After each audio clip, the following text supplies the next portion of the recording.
कहानी की शुरुआत 800 BC नॉर्थ अफ्रीका के एक रेगिस्तान से होती है, जहां हम एक अनजान स्पेसशिप को देख पाते हैं जो कि पिरामिड के पास वाले एक कबीले में लैंड करती है। स्पेसशिप को देखकर वहां के सभी लोग अचंभित और हैरान थे, पर एक आदमी जिसको किसी भी चीज से डर नहीं लगता था, वो बिना डरे उस स्पेसशिप की तरफ बढ़ते चला गया। फिर सीन कट होकर 1928 इजिप्ट के एक गाँव में शिफ्ट होता है, जहाँ कई सारे मजदूर खुदाई करके किसी चीज की तलाश में थे। उन्हें वहाँ एलियंस होने के कई सारे फॉसिल्स मिलते हैं। साथ ही उन्हें ऐसी कई चीज़ें मिलती है जिनके बारे में किसी भी साइंटिस्ट और आम इंसानों को पता नहीं था। तभी वहाँ एक प्रोफेसर आए जो कि इस पूरी रिसर्च को संभाल रहे थे। उनके साथ उनकी बेटी रिहाना भी अपने डैड का काम देखने आई थी। उसके लिए ये सब एक नया अनुभव था, क्योंकि आज से पहले वो अपने डैड के साथ ऐसी जगहों पर नहीं आई थी। माइनिंग के दौरान उसे वहाँ एक पवित्र लॉकेट मिलता है, जिसे वो कीमती और अनमोल समझकर अपने पास रख लेती है।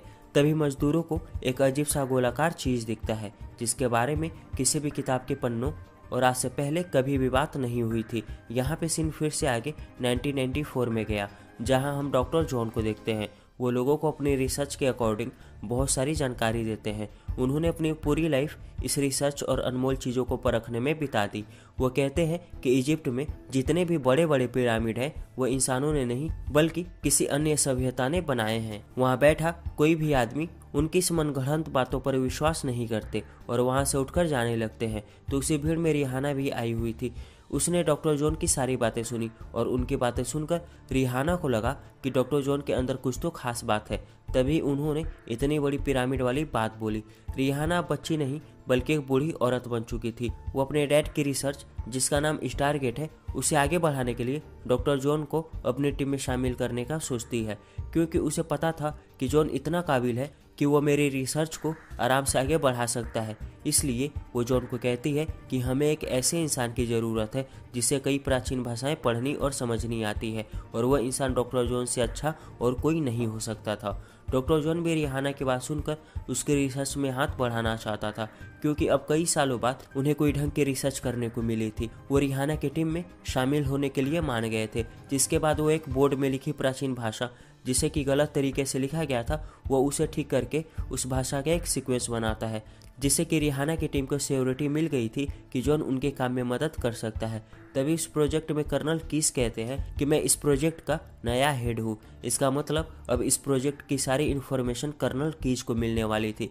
फिर डॉक्टर जॉन एक पत्थर देखते हैं जिसमें भी कई प्राचीन अक्षर बने थे, पर वो उसे अच्छे से समझ नहीं पाते, क्योंकि यह पत्थर 800 BC के दौरान का था और तब की लैंग्वेज को समझ और पढ़ पाना एकदम नामुमकिन था। जॉन को उस पत्थर के सिंबल और साइन पढ़ने में कई दिक्कतें आती है, और इसी पत्थर के नीचे से 1928 में वो अजीब सी गोलाकार चीज भी मिली थी। फिर कुछ दिनों तक जब डॉक्टर जॉन उन सिंबल और भाषा को पढ़ नहीं पाते, तो उसकी नज़र एक सिक्योरिटी गार्ड पर पड़ती है जो कि अखबार पढ़ रहा था, और उस अखबार में ओरियन बेल्ट नाम के तारों के झुंड के बारे में न्यूज लिखी थी, जिससे कि जॉन को एक क्लू मिला, और वो उस अखबार के ओरियन बेल्ट के तारों को उन पत्थर के सिंबल से कंपेयर करता है, जो कि दिखने में बिल्कुल सेम थे। और इससे जॉन को पता चलता है कि इन सिंबल्स को फॉलो करके हम दूसरी दुनिया में आसानी से ट्रेवल कर सकते हैं। इसलिए वो अगले दिन होते ही इस प्रोजेक्ट की टीम को सारी बातें बताने की कोशिश करता है। वो एक बोर्ड पे 6 अलग अलग पॉइंट बनाता है और कहता है कि हम इन 6 पॉइंट के सेंटर से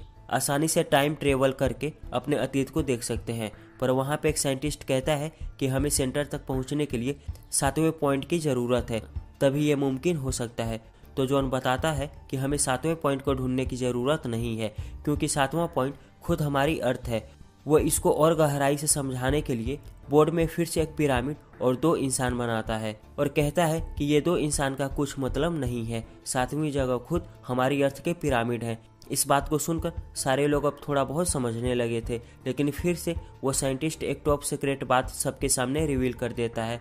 वो कहता है कि जो चीज़ भी तुमने अभी समझाई, इस चीज़ का ताल्लुक गोलाकार चीज़ से नहीं मिलता, जिसे स्टारगेट कहा जाता है। तो ये सुनकर जो समझ गया था कि मुझे इस प्रोजेक्ट की आधी अधूरी जानकारी मिली है, जिसके बाद वो सारी जानकारी और चीज़ें देखने उस स्टारगेट को देखने चला गया, जो कि लगातार घूम रहा था। किसी को भी नहीं पता था कि ये स्टारगेट उन्हें क्या संदेश देने की कोशिश कर रहा है।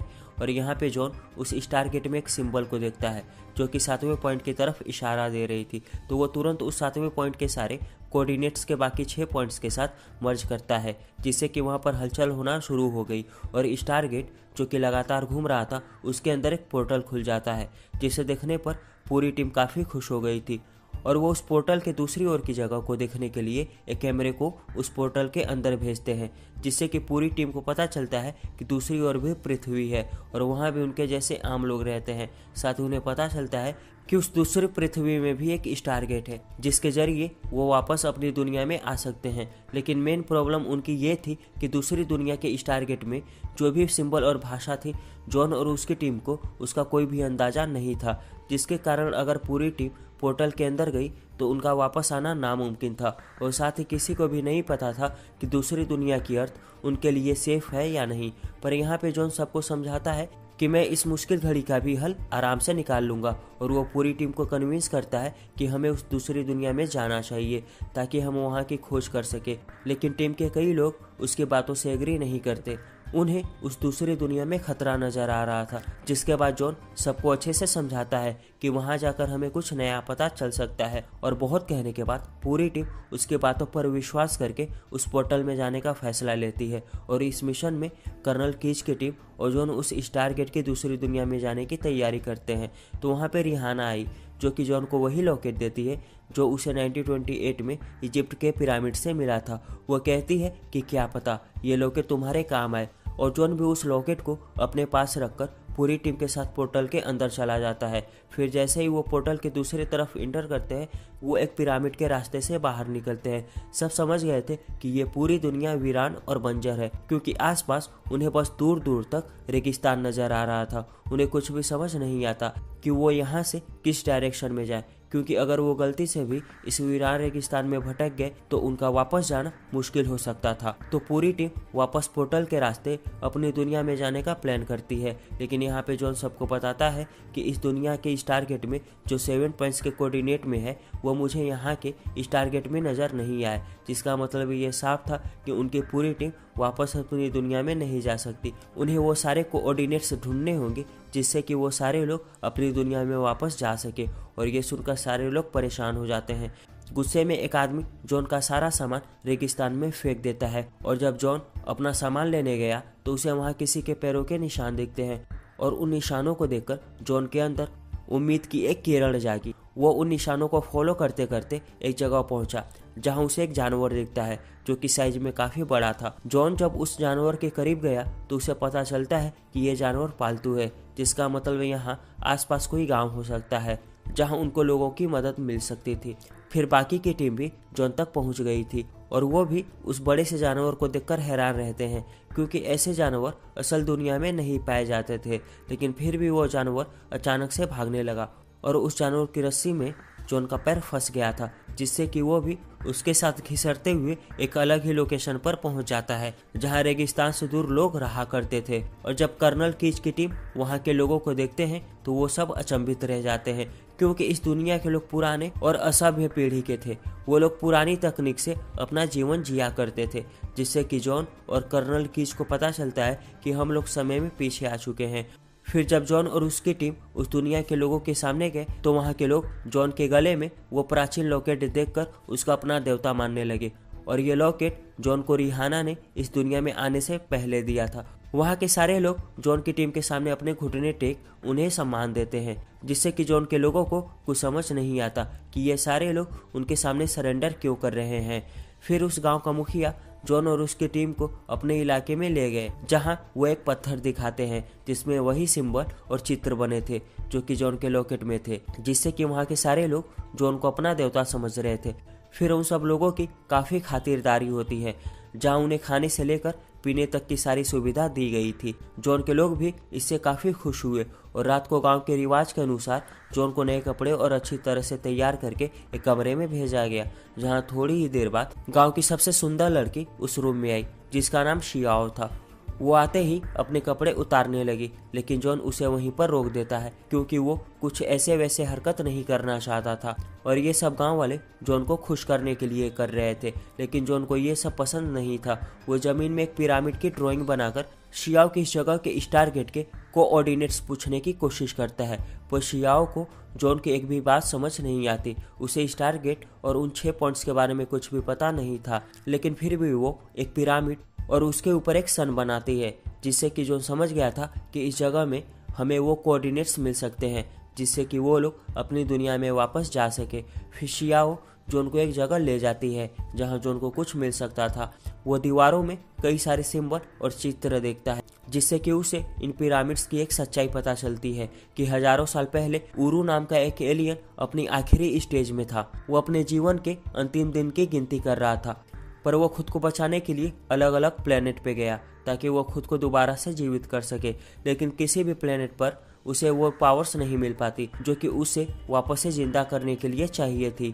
और इधर उधर भटकने पर वो आखिर में पृथ्वी पर आया, जहाँ जब उसकी स्पेसशिप ने एक कबीले के पास लैंड किया तो वहाँ के सारे लोग डर के मारे इधर उधर भागने लगे। लेकिन एक आदमी जिसको किसी भी चीज से डर नहीं लगता था, वह बिना डरे उस एलियन जिसका नाम उरू है उसके पास गया। और उरू ने भी खुद को बचाने के लिए अपनी सोल और उस नॉलेज को उस आदमी के साथ मिला लिया, जिसके बाद उसने उस इलाके के सारे गांव में खुद को एक गॉड घोषित करके लोगों से बड़े बड़े पिरामिड बनवाए।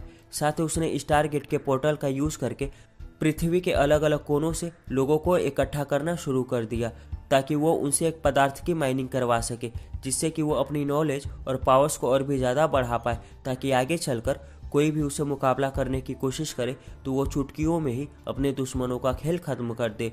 लेकिन समय बीतता गया और इंसानों में अकल आने लगी। उनको पता लग गया था कि उरू उसे जबरदस्ती काम करवा रहा है, जिसके बदले वो उन्हें कुछ भी नहीं देता। इसलिए इंसानों ने उरू के खिलाफ विद्रोह कर दिया, जिसमें इंसानों ने उस स्टार गेट को हमेशा के लिए जमीन के किसी कोने में छुपा दिया ताकि आगे चलकर कोई भी उस टाइम ट्रेवल स्टार गेट का गलत फायदा ना उठाए। और साथ ही उन्होंने उरू को भी अपनी दुनिया यानी कि अर्थ से हमेशा के लिए भगा दिया।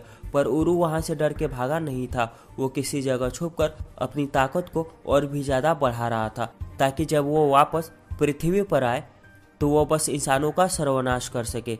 फिर जॉन को वहाँ एक अजीब सा पत्थर दिखता है जिसमें वो सारे कोऑर्डिनेट्स थे जिनसे कि वो इस दुनिया से वापस अपनी दुनिया में जा सकते थे। लेकिन उस पत्थर का एक हिस्सा टूटा हुआ था, जिससे कि वो पूरा कोऑर्डिनेट्स अच्छे से विजिबल नहीं हो पा रहा था। और अब जॉन की टीम के पास आधे अधूरे ही कोऑर्डिनेट्स थे। लेकिन इसी के साथ दूसरी ओर जॉन की टीम के लिए एक नई मुसीबत खड़ी हो गई थी, क्योंकि बाहर एक बड़ी सी स्पेसशिप जो कि पिरामिड जैसी दिखती थी वो यहाँ पे लैंड करती है, जिसमें एलियंस निकलकर जॉन की टीम के 2 लोगों को वहीं पर मारकर 2 लोगों को और बंदी बना लेते हैं। और ये स्पेसशिप एक प्रतीक था उरू के वापस आने का। इसका मतलब उरू ने डिवाइन पावर्स हासिल कर लिया था। अब उसे हराना किसी भी आम इंसान के बस की बात नहीं थी। उधर जब जॉन और कर्नल कीज भी अपने साथियों के साथ उस एलियन पिरामिड की तरफ बढ़ते हैं तो शियाओ, जिसने जॉन की काफ़ी मदद की थी, वह भी अपने कुछ दोस्तों के साथ जॉन की टीम का पीछा करती है। जहां जब जॉन की टीम उस एलियन स्पेसशिप को देखते हैं तो सारे लोग हैरान रहते हैं। उन्हें समझ नहीं आता कि ये क्या चीज़ है। और जब वो उस स्पेसशिप के अंदर चेक करने गए कि ये क्या चीज़ है तो अचानक एलियंस उन पर हमला करके उन्हें मारने लगते हैं। जहां एलियंस के पास काफ़ी एडवांस हथियार थे, पर किसी तरह जॉन की टीम उन एलियंस के हमले से बचकर वहां से भागने में कामयाब रहती है। वो दोनों उसी जगह पहुंचते हैं जहां उनका टारगेट था। और कर्नल कीज वहां पे एलियंस से बचने के बजाय अपने सामान में कुछ चीज़ें ढूंढने लगे। जॉन पूछता है कि तुम क्या ढूंढ रहे हो, पर कर्नल उसे कुछ नहीं बताता। और तभी वहाँ पे एलियंस आकर उन दोनों को पकड़कर अपने साथ ले जाते हैं। और वो एलियंस उन दोनों को अपने गॉड यानी कि उरू के पास ले जाते हैं, जहां हम पहली बार उरू को देख पाते हैं। वो अपनी प्रजा के सामने आकर अपना असली चेहरा दिखाता है और उसका चेहरा देखकर हम समझ सकते हैं कि उरू का शरीर भी एक आम इंसान की तरह है, बस उसके अंदर एक एलियन छुपा हुआ है। और ये शरीर उरू को 800 BC में मिला था, जब एक आदमी बिना डरे उसके स्पेसशिप और उसकी तरफ बढ़ते चले जा रहा था, जिसके बाद उरू ने उस आदमी के शरीर पर अपना काबू कर लिया। और अब यहाँ पे उरू के आदमी सबके सामने एक बॉम्ब लाते हैं, जिससे जॉन को पता चलता है कि कर्नल कीज यहाँ बॉम्ब लेकर आया है। और इस बात की खबर जॉन को नहीं होती है। तभी कर्नल कीज जॉन और खुद को बचाने के लिए एक आदमी को मारकर उसके हथियार से उरू की तरफ वार करने वाले थे, पर बीच में बहुत सारे बच्चे उरू के सामने आ जाते हैं, जिसके कारण कर्नल कीज अपने अटैक को उसी समय रोक देते हैं। उरू ने अपनी पावर से उन सारे बच्चों को अपने कंट्रोल में करके रखा था। और यहाँ पे उरू के लोग कर्नल कीज की इस हरकत पर उसे काफी मारते हैं। और जब एक आदमी एक नुकीली चीज से कर्नल कीज को मारने वाला होता है तो बीच में जॉन उनके सामने आकर खुद को कुर्बान कर देता है। फिर उरू कर्नल कीज की इस हरकत से खुश नहीं था और वो इसका बदला इजिप्ट में रहने वाले आम लोगों से लेता है, जहां वो अपने स्पेसशिप से बस्ती के सारे लोगों पर हमला करके उन्हें सजा के तौर पर बस दर्द और मौत देता है। और इस हमले में कई आम लोग जिनका कोई भी कसूर नहीं था वो अपनी फैमिली और खुद की जान गंवा बैठते हैं। बस्ती के लोगों को लगता है कि हमारे गॉड हमसे खुश नहीं है, इसलिए उन्होंने हम पे हमला करवाया, पर यह उनकी एक गलत सोच थी। और ये करके उरू कर्नल कीज को दिखाना चाहता था कि मैं इंसानों के साथ कुछ भी कर सकता हूँ। फिर उरू कर्नल कीज को सजा के तौर पर बंदी बना देता है ताकि वो उसको अच्छे से सबक सिखा सके।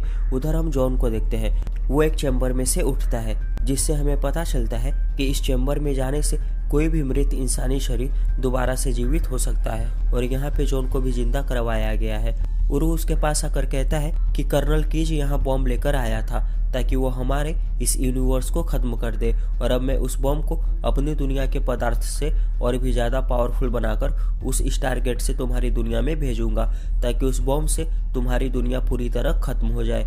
आगे वो कहता है कि कल मैं तुम्हें अपनी प्रजा के सामने लाऊंगा, जहां तुम्हें अपने बचे हुए दोस्तों को मारना होगा ताकि मेरी प्रजा को लगे कि उनका बस एक ही गॉड है।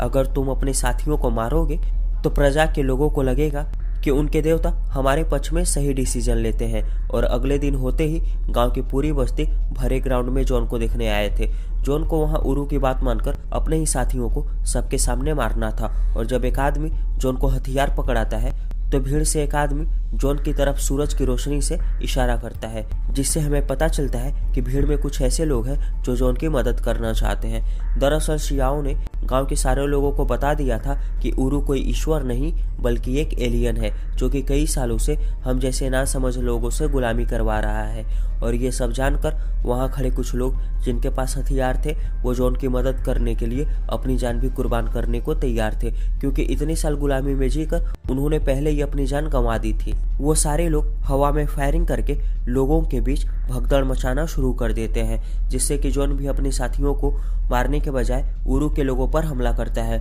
और इस मौके से जॉन अपने सभी साथियों को बचाकर एक सीक्रेट लोकेशन पे छिप जाता है जहां उरू के लोगों का खतरा नहीं था। रात को कर्नल कीज से जब पूछा गया कि उन्होंने सबसे पहले बॉम्ब के बारे में क्यों छुपाया तो वो कहते हैं कि अगर इस दुनिया में कोई भी खतरा हम पे टूट पड़ता है तो मैं पूरी टीम को वापस भेजकर उस बॉम्ब को ब्लास्ट कर देता ताकि इससे सबकी जान बच जाए। और यहाँ पे जॉन को पता चलता है कि शियाओ से मेरी शादी हो गई है और वो मुझसे सचमुच का प्यार भी करती है।